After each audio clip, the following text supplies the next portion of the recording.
All right, sweet. Well, you know what? We're a minute out, but I'm going to go ahead and get started because you guys all got quiet. So I feel like maybe now's the time. All right, first order of business here, and something that I think is very important as we dive into the Animorphs series is our sponsored track charity that we're helping this year. So it is NAMI Georgia, the National Alliance on Mental Illness. Specifically, this one is supporting the Georgia chapter. So no matter how you've been affected by mental illness, please know you are welcome here. NAMI's goals are to advocate at the county, state, and national levels for non-discriminatory access to quality healthcare, housing, education, and employment for people with mental illness. Educate the public about it, work to eliminate the stigma, and support individuals and families. So we encourage you to donate. There's a QR code here to do that. Casey was gesturing, so I'm going to give it to Casey is what I'm going to do. Got a Vanna White. All right, so a lot of you guys were at our other Animorphs panels here, so we're going to make it a little bit different. Mm-hmm. That's right. You may have noticed you're on the digital media track here. Welcome to those of you who haven't been before. Welcome back to those who have. So what we're going to do here is talk a little bit more about these sorts of projects that we do as Animorphs people. We have a D&D game where we're using Animorphs to play that. We have all done shows about rereading the books and things like that. And so we're going to kind of dive into a little bit more of like creating and respecting the series as a whole. However, I know we are all Animorphs nerds here. So we also are very happy. Okay, maybe not all. Okay, I heard it. But we'll also be happy to dive back into the series as a whole and talk about the things that matter. That's, you know what? Disrupting the class here, right in the front row. Okay, you're right. We'll start with that one. A lot of you were at our other panels, but let's do this. Who's read Animorphs before? Sweet. Who's read it recently? And then who is dragged here against their will? Yeah. Of your own free will. I appreciate that. I love that. Okay, so we are going to talk about some wild stuff. I can't wait. I love watching people who haven't done this before, seeing their faces. But first of all, I'm going to go ahead and make everybody here tell me their credentials with Animorphs and what they're doing. So I'm going to start with Tim. Hi, I'm Tim. I am on Animorphs Anonymous, and I have done a couple of Animorphs-based podcasts.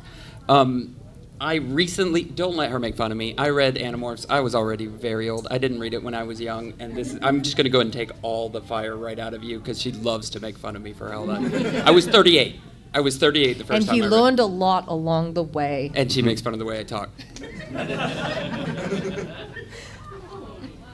A lot.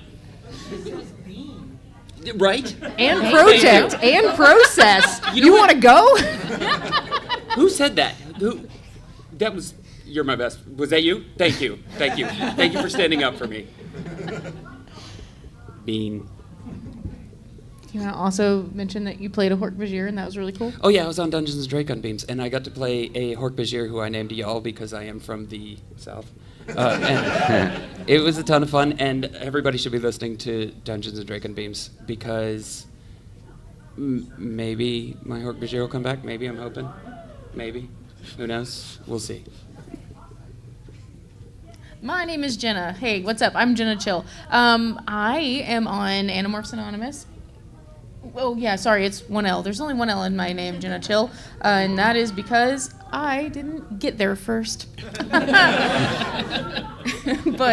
yeah, I'm on Animorphs Anonymous, the live stream, and then I'm on Dungeons & Dragons Beams playing Dylan, who is a formerly troubled teen, still pretty troubled because guess what? She's got to fight. Uh-oh.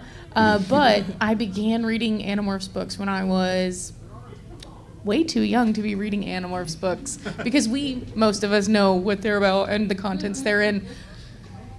I started with book 1 at the Scholastic Book Fair. Miss you. She was 38. If you found a Scholastic Book Fair in the last few years, you tell me now where it is. Yeah. They still have them. They do. My niece goes to them at Nephews, school. yep. Kids get everything these days. Okay. Hello, I am Casey. I am one of the founding members of Animorphs Anonymous. I'm also on the Animorphs Anonymous live stream where we're rereading the books with a new friend. I was also on Dungeons and Dragons Beams briefly on the Hork-Bajir Chronicles. I played a little grumpy little Andalite. And I only had 2 books when I was a little kid. I also read Animorphs as an adult. I only had 2 books as a little kid. I had book 3, with the Tobias That's right. Existential That's Crisis right. book, number 1. And I had book 38, which is lovingly known as the Cheetah book, with the super fast guy. And then Alex around 2017, 2018 was like, hey, I just read Animorphs again. I really want you to read it. You want to read it? You want to make a podcast with me? And I said, sure. And life found a way and things got crazy, and that's kind of why I'm here. It's all your fault. You're welcome. Hi, I'm Austin. And I GM Dungeons and Dragons Beams. I started Animorphs when I was a kid. I got in trouble and couldn't watch TV, play any kind of video games. So my grandma took me to Kmart, and I found book number 13, Tobias's book, where I don't know how spoiler we're going. No, so you say you it. all know what happens. But for those of us who don't, go He ahead. gets his powers back because he was stuck as a hawk. And yeah, ever since then, read them all while they were coming out. Read them again when I was adult, and then in like 2020, I started reading them for the 3rd time, and made a D&D classes that kind of fit into Animorphs. So it's called a plug and play. Like you could take it and put it into D&D with the same rules, or you can play it on it by itself. So we're up here telling you guys about all the cool stuff that we do, which is we have D&D, we have where we're reading, rereading. We keep introducing people to this series to like re-traumatize them and make them talk about it. Yeah, we're super nice. That we're like, hey, are you our friends now? Great news. Looking at you right back there. You're next on my list. But there's also like we aren't the only ones out there. There's another one that I want to call out, Sporadic Phantoms. So yeah, people listen to that. That's where they're doing like a lot of like sort of radio type plays of an in-world investigation of people who aren't the kids. There's all sorts of podcasts about it. Some that are like actually rereading like the books chapter by chapter, and of course the audiobooks. They recently all came out. Chris Grind just did the graphic novel adaptations to those too. Like we are rife with Animorphs content right now, and it's the coolest thing ever. Allegedly. Don't come after me for this, but we've talked to Michael Grant, and they are working on a Cassie interview with Rolling Stone to release. He told us he was going to release it, and then he's been sitting on it. We'll ask again, but like, yeah. So there's all sorts of like cool Animorphs content that maybe. Listen, the most flaky one is Michael Grant right now. The rest of us are all producing content. But yeah, it's so cool that everybody's been doing all of these things with the series that next year turns 30 years old and. Yeah, I heard the oops. Wait. I heard the oops. Yeah. I'm up here dancing, and then I'm like, hey, wait. 30 years, baby. Oh. Listen, panel names next year are going to be sick. 30 years of Animorphs. Yeah. Oh, I didn't mean to yell into the mic. Oh, no. So I'm gonna start kicking us off with questions. Normally we immediately toss to the audience, and we will if you guys have questions about creating content, especially if that's something you guys are thinking about doing or are interested in. But while you guys think on your questions, I want to know from each of you what made you want to create something with the Animorphs series again, other than Casey, who I bullied into it and we know the answer. I'll go. So I was doing a comic books reporting podcast where I would, read books every week and then talk about the contents of whichever books I liked the most. And this strange man came to my house one day to record a podcast with me. And I was like, hey, that was really fun. I really enjoyed doing this specific episode. That was so cool. What if we, hey, have you ever read Animorphs?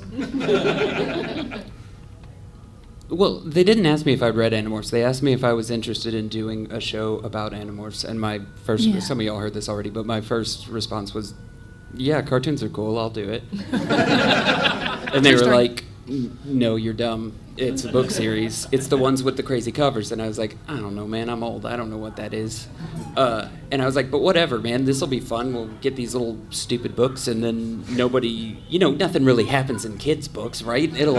Some weird stuff will happen, and then it'll go back, and then, why is he still a bird? Why didn't he unbird at the end of the book? Why? Hold on, there's consequences? What have you gotten me into? And then, book 3. I was like, y'all did not sell this thing to me right at all. There's a lot going on. Yeah. That's how I got into it. And like for those of us, for the new people here, I always pick one person. I'm sorry, and you're sitting right in front of me, so you're going to get the bulk of you guys are my new people. For the new people here, that is the consequence of after the first book. There's something called getting nothleted, stuck as nothlet, which is where if you don't morph out under the 2-hour time limit, you're stuck as the animal that you are changed to. And in the very first book, one of the main core team members gets stuck as a hawk, and then has an existential crisis that 2 books later, because it's book 3, he has to come to terms with, like in a mall where he genuinely tries to like fly into a window pane. So like it's a kid's series. You guys had fun, right? You want to go? You want to talk about how I bullied you a little bit? Oh, yeah. You absolutely bullied me. I did lie to you a little bit. I did try to read the books in college, but college is, a time. Got up to about book 18. And luckily, I have the memory of a goldfish, and so when I got bullied into reading the whole series again, it was all fresh horrors, fresh nightmares. So I got to experience that all over again. Okay. And then Austin, you have kind of the most intense recreation story, considering you have built all of the rule sets and things. So what made you want to make that game? I've been doing D&D for 15 years, D&D podcast for like 7, and it was just time to bring Animorphs into it. So I started doing that. I put out casting calls, wrote this one, and asked them if they wanted to do it. One of them said no. Hang on. The other one I had to ask twice. And we just came together from there, started talking, figuring out characters, and I shared the system, and we made the characters. And 4 years later, look at us now. Still torturing it. Every time, like, we have to make a new animal, just torturing this man. All right. Well, do you guys have any questions? We have the microphone right up here if you do. I do have a question. I've never read the Animorphs books, but Austin, what is the process of, because I've always had thoughts of, I love this book series. Like, I would love to make a TTRPG out of the American Girl dolls. TM, do not steal. Stolen immediately. But how do you do that? Because I have tried, and by tried I mean I said I want to do that, and that was it. It's so impressive to me that you took this property and made it into something even just a sneak peek at how you start to approach that process. So reverse engineering. You what I did was looked at everybody who knows D&D, who's D&D. Okay, so you all know druids have a class feature called beast shape, they can turn into their beast forms. So I take that, apply a 2-hour time limit to it, make it take 1.5 minutes, and then put that's D&D right there. I thought that somebody over there told me no. They're that's disagreeing with you. That's not D&D. It's not D&D. And then one of the biggest parts of it is getting all of the morphs, because the Animorphs can turn into any animal that they can touch. So if they run across a human in the game, they could touch it and turn it into it.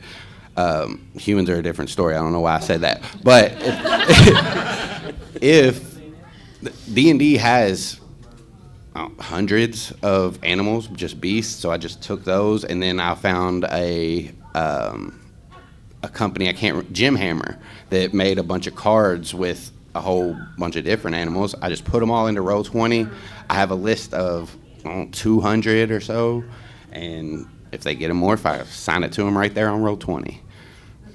One of the most, I'm going to talk about me now. One of the things that I've loved the most is like being an animal nerd because of Animorphs. One of the most fun, animal nerds. One of the most fun things is when you get those morphs. D&D does a great job of giving you like a base stat block. But if you go in there and it's like bird, falcon, you're like, hang on, let's talk about the peregrine falcon. Though. Let's talk about how they can go, over 200 miles per hour in a dive. How they're like, and then you're like, that's a glass cannon. I'm like, no, let me tell you more about peregrine falcons. It's like really cool to be able to take those creatures and adapt them even further. And Alex I've gave her morphs, and she's been like, okay, so just like the peregrine falcon, but like prey animals, they would just run away if something got near them. Can we do something with a reaction? Blah, blah, blah. So she helps a lot too. Well, and Jenna does too, because Jenna, who is also, by the way, playing this, because we've had full conversations in game that we cut out. I swear, just listen, it's fine. Listen to the show. If you want them, they're somewhere. We'll put it on Patreon. But like we've had full conversations too, like during that where we've been like, this animal needs to change slightly, or this needs to do this, and like. I don't know. It's fun for me. Like especially with like the badger with like the scents and all that. And yeah. Sorry, that's cutting room floor. Huzzah. Yeah, right. You're getting the full experience. What we do with the badger? Spoilers. Can I say it? Well, I just meant the stat block. Oh, stat block. Oh, well, okay, because I was going to be like, hey, because badgers are one of the fastest digging animals in the world. They can dig, if it's optimal conditions, something like 6 feet per minute, something like that. So, it's ridiculous. They're insane. They're so cool. Again, optimal conditions, but we didn't tell Austin that when we were making this argument, by the way. He has no idea that's optimal conditions. We're like across the board, man. Yeah. Hard packed earth? Fine. She did out all the math, and she had to dig at an angle. We did. We sat there and we're doing math on. We're like showing our camera. grade school sheet of paper where we're like, see how fast we can get to the bottom of Yeah. this thing. And I was just like, yeah, sure. Yeah. I believe you. And I'm like, no, see, because a squared plus b squared equals c squared, we're getting here technically at this rate.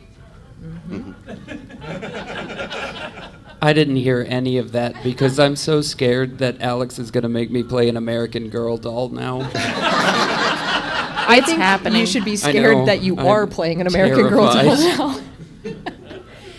All right, so talking about, that's kind of the D&D creation portion of it. For us that are doing, I mean, we all are, but for those of us who are doing more like reread stuff, how do you kind of take these books from the 90s and talk about them today with the lens of 2020, what year is it, 2025 vision on a book that was written in 1996? I just remember being really astounded at how well these books held up because, there's a lot of media, I think, that we all remember fondly from our childhoods, and then when we watch it again with fresh eyes, we're like, oh, that was not a good joke. Now I know as a, more mature person. But there's so much in Animorphs that is just timeless and it is relevant to things that are happening today. And it's absolutely astounding. Tim, you too scared still about the American Girl doll? Is that a Dalek? Yeah, it is. Oh, okay. All right. I'm sitting here trying to figure out what that was. Some of the themes I think might even land harder than they did at the time, and we talked about that a little bit in the other panel. There's a lot of stuff, like obviously some of the set pieces and whatnot have changed, like going to the mall, even though we did that one time when we all hung out. We went to the mall and then the zoo. So. That was the running joke for a while, is every time we would meet up, we would go to a mall and a zoo for like 2 years straight. And we were like, why do we keep doing this? Yes. You're Animorphs fans. Animorphs kids. Yeah. Thank you. But yeah, I think there's several themes that are sort of universal, and sort of as you go through your life, you see either yourself or people in your lives going through those issues, and I think that's what makes the book stand for so long. Yeah, absolutely. And like one of the early adopters of having the discussions about not feeling like you belong in your own body, in your own form, the ending letter that was like, hey, go vote, kids, because you're never going to have the chance to be the Animorphs. Instead, you have to do it the hard way. Congrats. Did we ever talk about the fact that I was the guy? It was me that they had to write that letter about because I was so mad at the end of the book. I was like, you can't just stop there, or at the end of book 54. I was like, you can't just stop there. You can't just cut it off like that. And then I read that letter and I was like, oh yeah, okay. I don't know if you know what I'm talking about. Yeah, so how many of you guys kind of know about the letter? Okay, cool. How many of you guys, I'm just going to make you self-report here. How many of you guys were like Tim and like you kind of had to read the letter? Okay, see, you're not All alone. right, thank you. That You're makes me feel not better. alone. And I think that was an important end cap, though, as a kid to like be taught that in that way. So, Yeah. yeah, go ahead. And just the books make you think so critically about so many issues and it makes you realize that, like, oh, things are not black and white. There are ethical and moral dilemmas happening all around, and there's so much nuance. Yeah, it's kind of crazy. It's kind of crazy how well it still holds up to this day.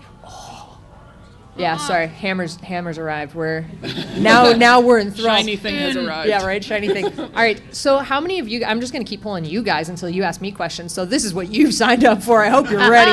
How many of you guys are working on a? Yeah, there's a mic right here too. If you want to get up on the mic. How many of you guys are working on a project to like take an Animorphs thing and do it today? Is anybody thinking about that? Ooh. Okay. Intrigued. I want you to get up there and tell me about it. So we'll take your question and then you can yell it. Either way, I don't care. All right, go. Okay.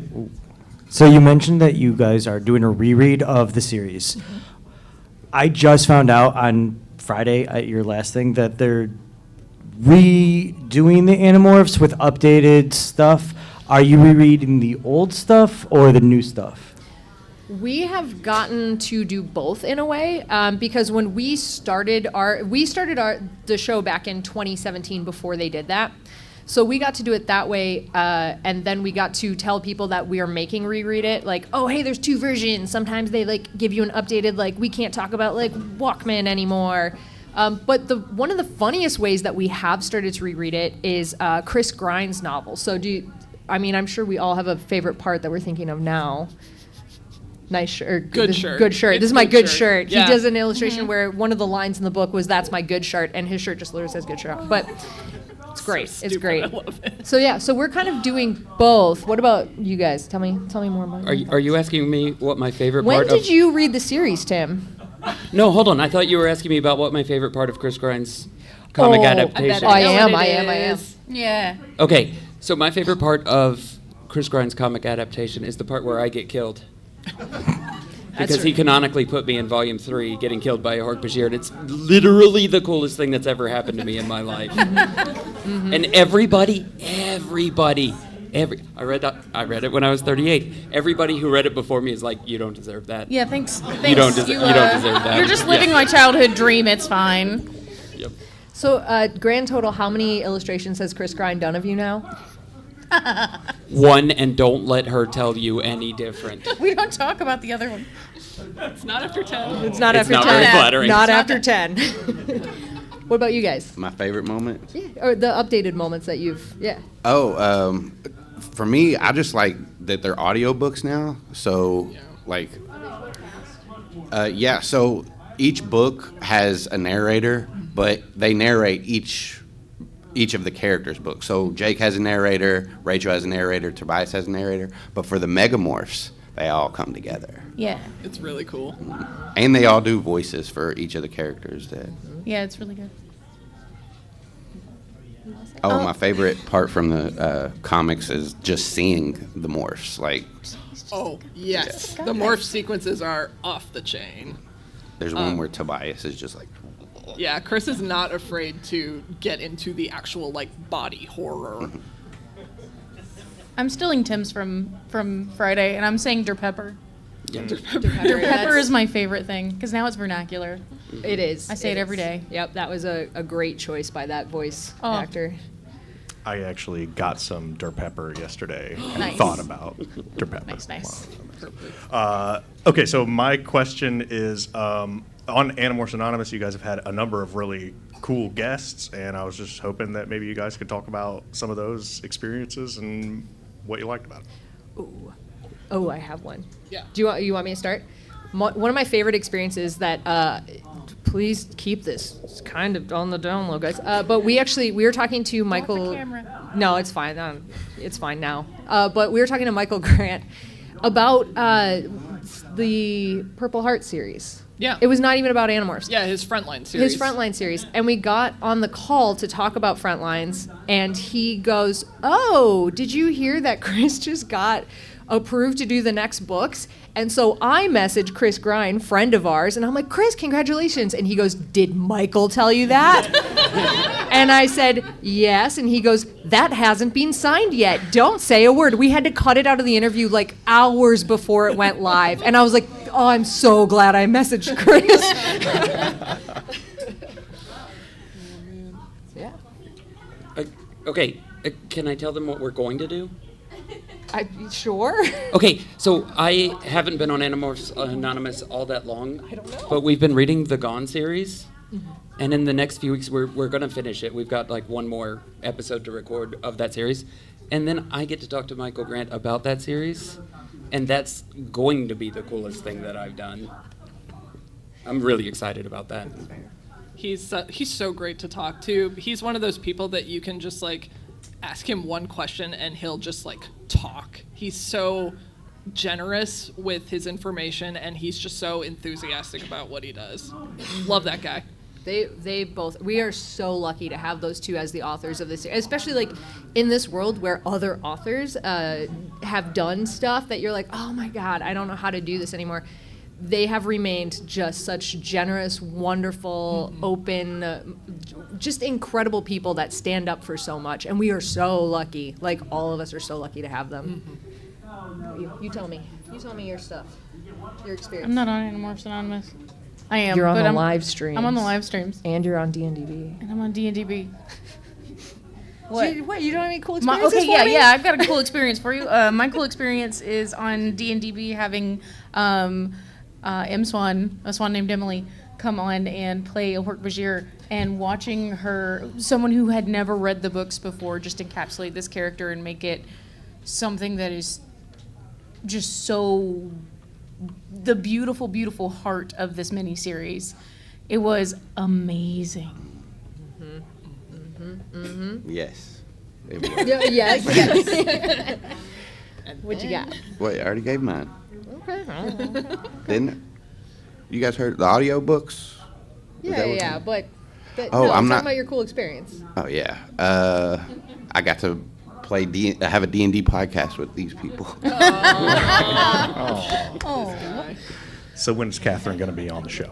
So when When is Catherine going to be on the show? That's what I'm Okay, asking. probably never She's- because Catherine is so incredibly busy. She's as going to a be in person. Decatur on the 9th, and you guys, this is the Decatur? opportunity. Decatur, you mean? Decatur, Georgia. Right. No, Catherine is so incredibly busy. And again, such a wonderful, generous person, so kind to talk to, and who is, again, okay, I'll just keep spilling Michael Grant secrets here live on this show, I guess. He was telling me that she's behind on getting a published to the editor, so she is literally like, he's like, you're not talking to her. And I'm like, cool, love that. Thanks, it's Ed. fine, it's cool. Yeah, thanks. Okay. So I'm hearing Michael number 1, Chris number 2. I assume I'm number 3 then. Yeah, as of far as course, cool of guest course, yeah. experiences. All right, cool. I just wanted to clear that up. Thank you. You have the project. Yeah, I'm writing a Animorphs role-playing game that is more inspired by Fate rather than D&D. Cool. I love Cool. Fate. Specifically, the aspect that made me think it was a good fit was how it can break down multiple stress tracks, and I think that represents a lot of the the mental and physical exhaustion they go through better than just a hit point or even a sanity bar, and also the ability to just use essentially a tagging system on the fly to just create whatever animals you need instead of having to have 200 different stat blocks that you can plug into it. I have a lot of RPG projects that I'm writing, so this one's about maybe halfway done, but I'm still actively working on it and playtesting it. So That's so cool. That Okay, is very cool. yeah. Has anybody played Fate in here? Yes, yeah, a few of us. That is so cool because Fate is like geared toward a more narrative play instead of like a more math rocks play, which I like both. Both are great. So that's really intriguing to me, and it's narrative in a way that you all tell the story together instead of just being strictly led by the GM. So When- that's super fun. When I was making the system, I thought about using Fate, but I went with D&D because I just know it better. So, but yeah, Fate's a good system for it. I also like especially for the main Animorphs, each of their battle forms is not really. It doesn't really matter exactly how strong a gorilla versus a tiger is in terms of like muscle mass. It is. Marco is the clever one who can do solutions. He has well, not really opposable thumbs, but he has hands. Mm-hmm. And Jake as the leader, he is the loud and has so it's more about expressing something about a character rather than a literal mechanical. Here's how much pounds a square force a grizzly bear can exert. Yeah, that's so cool. That's really cool. Yeah, I'd like to hear more about that. Just what I was going to say. Yeah, exactly right. Like, how do we find this? What's it called? Tell me more. I don't have it posted anywhere. Okay, that's okay. Okay, but if we wanted to in 6 months, I don't know why I'm imposing deadlines on. This is what I do to them. I'm so sorry. Project manager. You Start set me off. Yeah. So anyways, on your calendar, mark 6 months from now. If you're going to post it somewhere, so all of us curious people can maybe Google it in a little bit. What do you think? Play test it. Maybe even play test it. Yeah, dude. So I'm not actually familiar with Animorphs Anonymous as a thing. Do you have like a email I can? You know what? Come talk to me after the show. Yeah. Yeah, and then that way we can post that out for everybody once it's Yeah, ready. because that would be well, if that's cool with you. Yeah, Yeah, of course. It sounds so cool. It does. And especially you as the Faith system player now who knows the most about it, that's encouraged because Jenna knows her systems rolling well. I mean, so does Austin, but he's doing D&D, so, Yeah. Cool. Thank you for telling us about that. Yeah, that was awesome. Talk about game design for hours. Oh no, I'm so upset.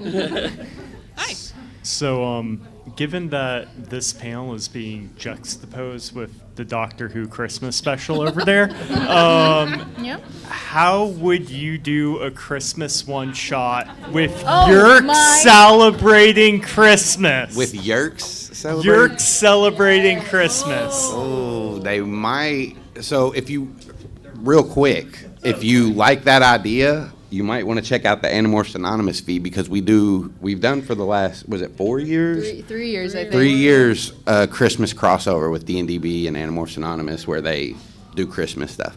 Okay. We have a candlelight, which is a reindeer andalite, which is That's awesome. It's me. My name is Mistletail. And a tree called Brittany Birch. Yeah. Okay, so I'm clearly not a listener because I'm now in. I'm in. I'm listening. I'd probably have the Yerks take over Santa Claus and deliver all the children and people across the world little boxes of Yerks. You're a monster. You are You're gonna have to stop them. horrified. Could, Nightmare Before Christmas crossover. Oh, How would I do it? Or No, you need to incorporate Nightmare Before Christmas. oh, just drop the presents down the chimney. You're screaming. can Yerks do a Secret Santa where they bring in a bunch of random bodies and you don't know which one you're going to get? oh man, a white Texan or something? Is Yeah. I like it. Write that down. I'm gonna write it down. Yeah, I'm sorry. Did you just suggest putting a taxon down someone's chimney? Yes. Okay, just wanted to make sure I heard that clearly. So yesterday I did discover a reverse of Secret Santa called Secret Satan, which is instead of giving the best gift you can, you give the worst gift you can. So Yerk's doing Secret Satan with different bodies. It writes itself. All right, thank you. That's it. No, thank you. That was awesome. The idea of like a creature, an alien that is just they can never be satisfied with how hungry they are with massive teeth, jelly eyes, pincers, blah blah blah, coming and just like chewing through children. That's great. I love that. Merry Christmas, everybody. Did you hear somebody say Beats by Dre headphones? That the Yerks would just give everybody headphones for Christmas? Oh, okay, Yeah. that's actually Someone's brilliant. watched the TV show, I see. No, that's brilliant. Hello. So, I guess mine's a question. I'm learning about your podcast now, which I'm going to listen to. It sounds amazing. This is the way you're learning about it is buck wild. I love Yes, this for you. I'm obsessed with Animorphs, and somehow I haven't heard of it. But do you guys read the side books? And did you read Elemist? Yes, we do. And We've done. why is it the best book? Great question. No, listen. These guys have done Vegemorphs and stuff too. Yeah, we did a bunch of stuff. Yeah. Yeah, sorry. The Humanimorphs. The Humanimorphs was rough. I actually just bought one of the artists of the covers of the Animorphs book series was here, and I just bought the cover of the Elements Chronicles. Really? Yeah. Wait, Yeah. where? In Artist Alley. Yeah, In Artist Artist Alley. Alley, yeah. It's Romas, the one who did like The the art in-step show? covers. Yeah. So he's like visitor Elemist, and he has the kids in the Andalite Eye prints all here for I'll sale. get 'em. Yeah, get them. Go get him. Go get 'em. Show the audience. Now we're just gonna plug other, like, you can go buy these right now in the art. Yeah, Oh. How did I not see those? yeah. Ooh, Oh, that's amazing. He also has one there that I don't know if he's selling, but it's like the original drawing that he did. Yeah. oh, The 1997 one. yeah. He He's has the, here. the sketch and the little color key next to it. It's bizarre. Also, side note, David Mattingly, who did the covers of like the kids morphing into the animals, he has a shop on Etsy in which he sells big prints of the covers. So And y'all he check signs that them all out. and everything, so Yeah. you get like a signed print of the Animorphs books covers. I have to buy And it. if you guys didn't know this, right now he has of a the big sale on eBay David going Mattingly? for like a bunch of the original stuff. Like he's like everything must go. Yeah, and he's almost through them, so Yeah. it's like the original sketches on the like thin paper where he does the morph sequences and overlays them to put them in his art blender. But yeah, so anyway, sorry, you had a second question, which is why is Elmis the best book? I have not forgotten about this. Who wants to jump in? You it's like- mattered. It's like my obsession, so. No, I just love that. no, you know I'm casual on it actually. Yeah. Okay. All right. Sorry, I shut you down, Austin. Casual, a word that is used to describe you. As I assigned a poor person here a deadline for their Elemist was the biggest departure and the sort of like biggest like overlay of the groundwork for the world and why the things were happening that were happening. And so that is why it's the best book, in my opinion. No, that's good. Is it? Yeah. Does it pass? When did you read that again? Shut up. Okay, but what about the Andalite toilet book? Why isn't that the best book? Hark. Okay, actually, yeah. Okay, I'm switching my vote. It's Hork-Bajir. I'm sorry. Elemist is so good. I love that we're getting into a fight now. What the best book is. Okay. But you guys do read it during your podcast, We right?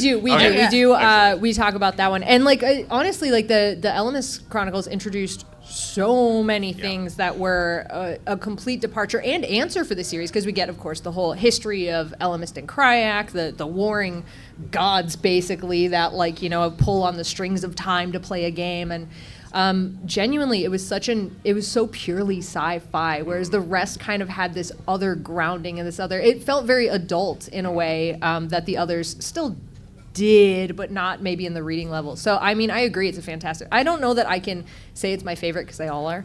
But yeah, you're right. Like, that was a fantastic book. Awesome. Thank you. Yeah, thank you. Alex, was that also the one where they get the choice to like, you can either stay and keep fighting this war, or you can go and we will make this small planet for a few people you choose?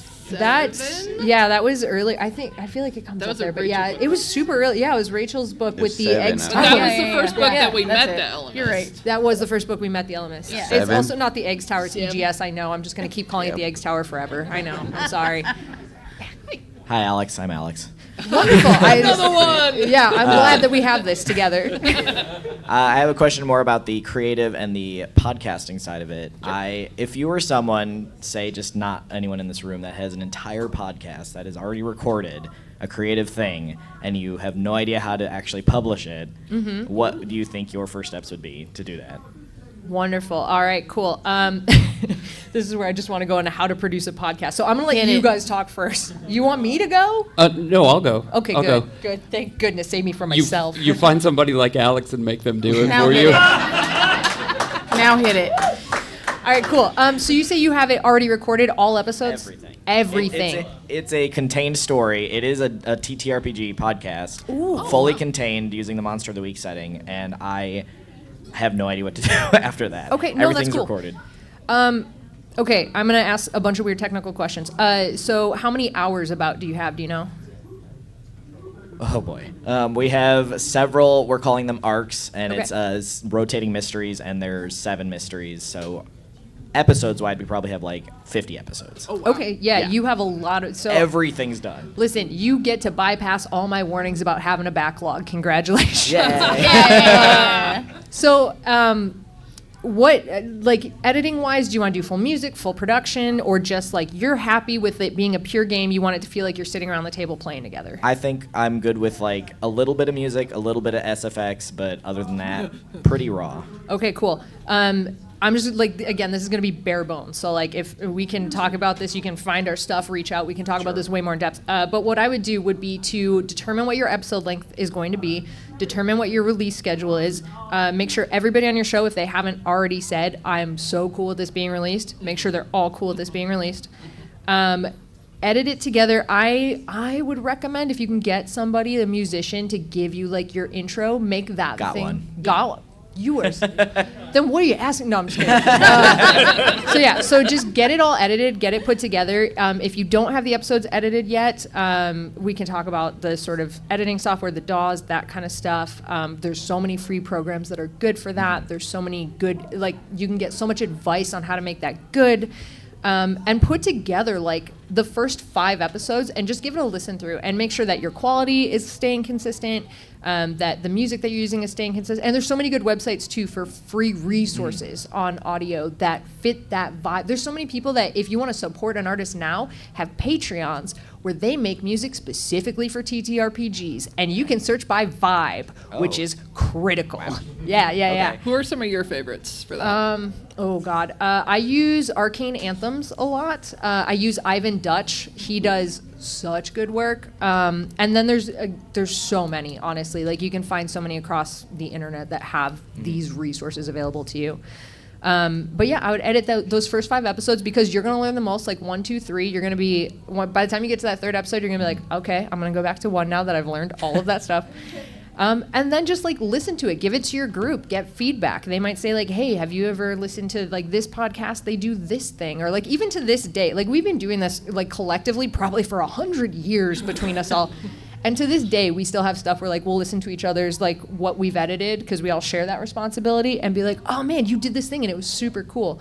It's like have them listen, have them give feedback, and then once you get like 10 episodes in the can, if you think you have 50, you can start releasing them. And that is like going through a service. There's some free podcast ones. I've thought RSS. That seems to be RSS is pretty good. If you are able to pay for like one of the hosting services, like a Podbean or a Libsyn, something like that, they will do a lot of the work of pushing it to all of the different like Spotify and iTunes and blah, blah, blah. And ones they'll update all the time. So you'll be like, what the heck is like iHeart Podcast 2020? And they'll be like, we already got you. You're there. And it's like, awesome. Cool.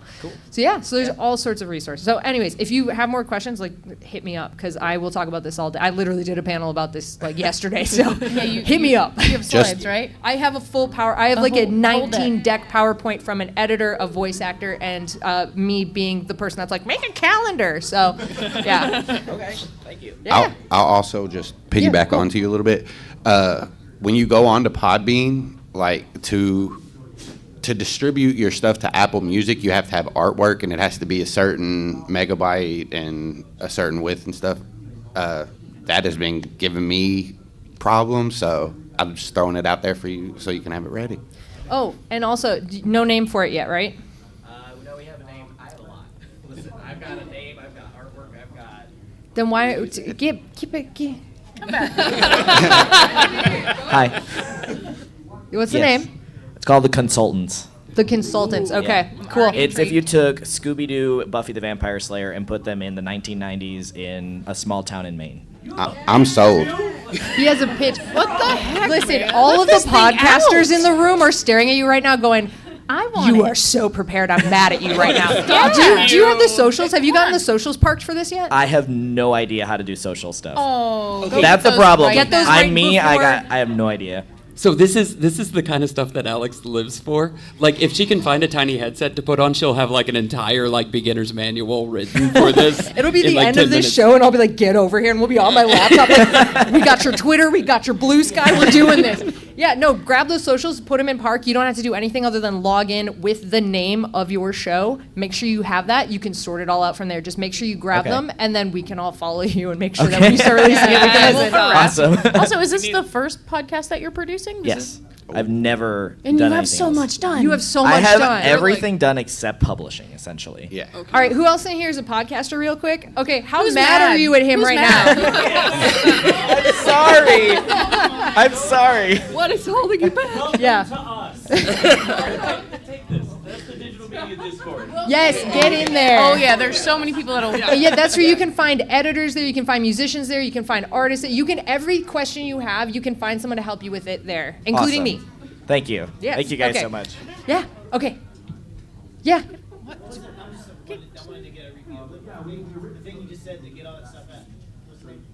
On, are you talking about on the Discord, Digital Media Discord? Yeah, Digital Media Discord. There was, I don't know. I found the link. I wrote up the garbage link. Oh, okay. That's adorable. Okay, yeah, Thank you. we will, hit me up after and I'll get you a link. Okay, yes, you have a question. I'm so sorry, hi. I have like literally no follow-up to that. So you This is have great. 60 I'm episodes. cheering you on. I was just curious. So my cousin and I have been reading since we were kids, and just recently found out about your podcast because we came on Friday. And we started playing a ways back the board game that came out in 1998. And I was just really curious if y'all had any experience with that, because we played it when we were kids, or not when we were kids, we played it as adults, let's be real. Okay. And we were trying to make it like collaborative, because it's really competitive, which is weird when you're talking about the Animorphs. So I was just curious what y'all's experience was with that, and if you had any commentary. I haven't opened my copy yet. It's still sealed. You have it? I haven't. It's Yeah, in my home? Yeah, it's in your home. So the only is time, gonna like, be I'm waiting this week. to where we all have time to play it. Yes. But every time we are together, It's fun. it's here, and so we can't play it. But yes, it is. It's waiting to happen. I don't have any experience with it yet, but Yeah, it's waiting same. to happen. I've never gotten to play Yeah, it. same. Yeah. Super curious. I I played want to know it, what you. Oh, what the reveal? but I was like, 9. I don't remember it. But he does. I know have it was experience. cool because you could be any of the characters, and they had morphs, and you go like around this thing, and yeah, that's You have all a I little remember. experience with the PlayStation game though. Yeah, I did. I did Oh, play the gosh. PlayStation. I played.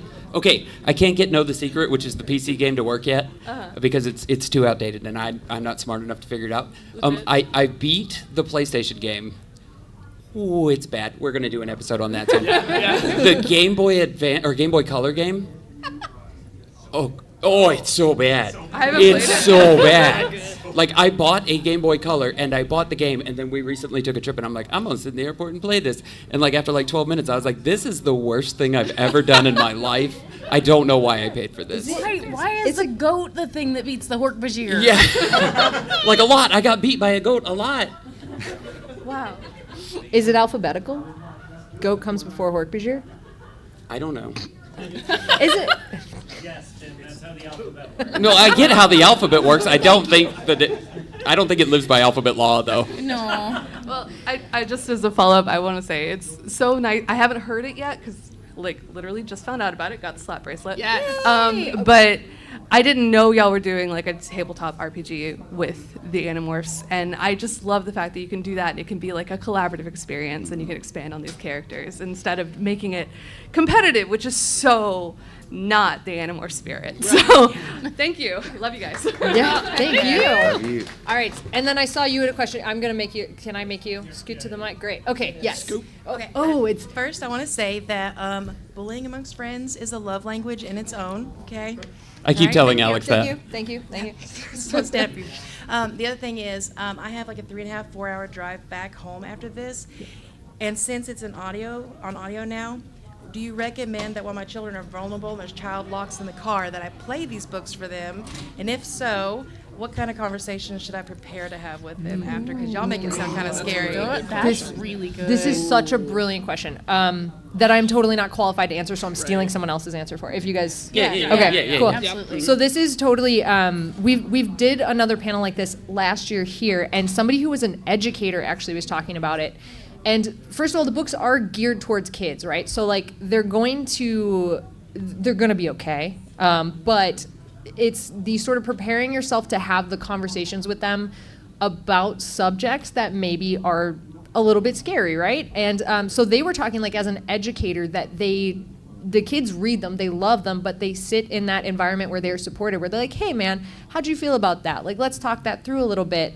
And then they actually said kids that had been through like trauma and stuff, because they resonated so much with the books, it created a great jumping off point to have some more serious discussions.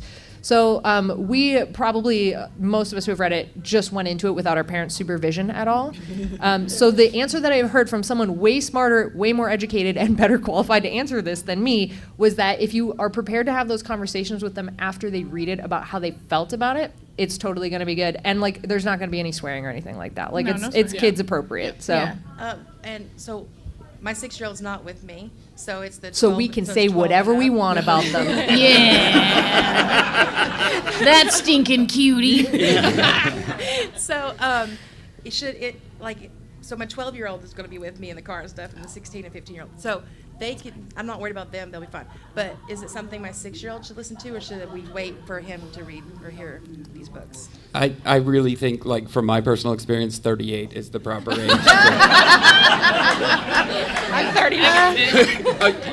You're ready. You're ready. Are you ready to read? That's really the question. Yeah, No, honestly. there might be some stuff that goes above their head more than anything else. Yeah. But there just might be some things that they don't understand yet. But then maybe when they read them back later, they'll be like, "Whoa, why'd you read that in the car with me?" Yeah, no problem. So this was related to a board game. There is a tool called Tabletop Simulator. Yeah. It's very, very easy to import assets. If you have access to a scanner, you could scan the board. Oh, you've given me work to do. All the cards. Pieces are a bit harder. I don't own the 3D scanner, but I know people use 3D scanners to scan in game pieces.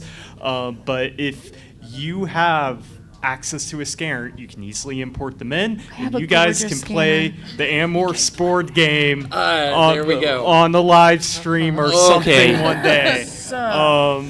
But is a yeah, great mutual Tabletop giving Simulator. work. You know what? Yep. So shout out to this guy who's done so much in tabletop simulator. So I think, Tim, we could pass this to Austin to do. Thank God, because she was not going to give me 6 months. Yeah. No, Yeah. you have I like can- 2 It's gonna be weeks. like Yeah. I don't know how I can import the 3D files and stuff, but I know how to use Tabletop Simulator enough to get the stuff in there. Okay, perfect. Yeah. Thank you. Also, once this is up there and we're doing this, just to everybody here, if you take the pieces, you can fling them off the board and send them you flying. can. Yeah. It makes some people really mad. Best part, being some people really mad makes Very some people useful really feedback. happy. You can flip the whole table too. Oh yeah, you can. I'm so glad that didn't fall on me. I got terrified for a minute there. Heck yeah. Oh, no, that's me. That's You're okay. doing great. Okay, so I'm gonna ask a question here. We're getting kind of towards the end of our time limit, as we know. But thank you for booing. That was great. So I'm gonna kind of ask you guys a question. What do you think your best advice or opinions are on keeping the vibe of the original Animorphs series as we work on creating something from them? Small question for all of you, just at the end, just quick toss. Ooh, yeah, real small. Being a fan, just being a fan of it and knowing the property, and like with D&DB, we've had conversations about like the vibes of Animorphs, and just trying to stick to those. Thinking about, I guess, the situations that they've been in, and kind of using those to reflect that on your from your character. Yeah, just keeping the kind of deep emotional moments. I think levied a little bit with the humor of the series, because like these are kids and they do have these kind of moments where they're, arguing about whether cheese tastes green or yellow. I think it was a thing that they did. And really just like tackling the very serious moments with a lot of just contemplation and nuance. And honestly, for D&DB, starting to get into those big decisions where it's going to end up being very compromising for the characters moving forward. You know, the big decisions where it's like, oh, I have to do bad thing. This is going to hurt me. So those are just like some themes from the series that I think are the ones that resonate the most deeply. Yeah, so I'll go specifically for like character creation and stuff for D&DB. Like when I was making Dylan, I took a look at, you know, the things from each character from the books that I wanted her to have as part of her personality, and then getting to use that as a reference guide to make these really informed decisions for how she reacts in game was super helpful, I think, in keeping the tonality of the books with her character. Cheese tastes yellow. But yeah, I think having the right like attachment to whatever you're trying to make, right? And wanting to honor that. And the same thing that Austin said is just being a fan of what you're trying to make and making sure it shows through. Yeah, and I think as far as like the TTRPG aspect goes, I think it's also like still understanding that like you're making choices as kids that are things that I don't want to make now. You know, and when they're literally like in a guerrilla war, like literally and the other spelling. But like they're making decisions that today I wouldn't want to have to make, and respecting making those decisions from the mindset of a teenager. And then I think when we're re-talking about this series, that's kind of a different aspect for me, because we're talking about stuff that's so serious and still trying to, like, as you can tell, we're all very serious and never make goofs or anything like that up here. And like trying to respect the moments and give gravity to the moments that are the important beats and the important lessons and the things that you should sit with and contemplate and really feel. I think it's super important to take that time and to give that time. Like when we did the very last book for our show, we got a voice actor to record it, we got a musician to make music for it, and I just played it for Casey, and then we let that sit. We didn't talk over that because it was such a monumental moment. And I think respecting that's important. And you hurt me. And I hurt her. There were tears shed. All right, we are coming right up on the end here. Any last questions before I tell you where to find all these fine people? Any last ones? Okay. No takers. Fantastic. We've answered all your questions. We've killed it today. So you're going to rate us 5 stars in the panels and be like, they answered absolutely everything. Yeah. Wonderful. All right. Everybody, tell me where you're going. I'm going to skip over Jenna because Jenna's going to go last here. So Austin, go. I'm CZ Drop all over the internet. You can find everything I do at linktr.ee/CZ Drop. How do I spell that? SEEZYDROP. We do Animorphs, so we completed book 4. We've done the Hork-Bajir Chronicles. We're on the third Megamorphs, but they don't go the same as the books. We're actually doing In the Time of the Dinosaurs, an episode just released today. So, what magic? Elemist magic. Ooh. Also, Ash, if you guys like Pokemon, we do a TTRPG with these 3 over here called Late Starters, where, all of them are actually in it. So, Rotom. we follow these trainers that are a little older than normal on in Stop a world looking at me. in a world 50 years after Ash Ketchum. Very good. I'm Casey. You can find me all across the internet at the handle KCD Studios, so linktr.ee/KCD Studios. You will find my stuff there. I'm on Animorphs Anonymous. I am on Late Starters. I was on the Hork-Bajir Chronicles for D&DB. Also, I make and draw a webcomic called B-Side You. I heard there's kissing. There's some kissing, baby. It's a gay romance that takes place in the early 2000s, kind of the mixtape era. There's lots of music. There's some feelings that probably shouldn't be happening, but they are happening. It's great. And you can find that, read it for free at bsideyoucomic.com. Go, Tim. I think you can find most of the stuff that we do at lanktr.ee/join the clubs. And that we do a bunch of shows, but the one that I'm going to talk about is called Horse Girls, where I'm learning how to become a proper horse girl. It's not going well. I don't know why y'all are excited. Amazing. He's already ridden 2 horses. I have ridden 2 horses in my life now because of this podcast. But yeah, you can find all the other stuff that we do there as well. Yeah, you can find me at Alex and Birds on the internet. But if you want to check out all the shows we do, it is Airtime for Nonsense, airtimefornonsense.com. We have like this many shows that we do. So many. Between all of us. So we can't stop. We can't stop. Check them out. Yeah, and I'm Jenna. You can find me at Jenna Chill all over the internet. It has 1 L because I didn't get there first. And I just wanted to say to you guys, you were brave. You were strong. You were good. You mattered. I did it.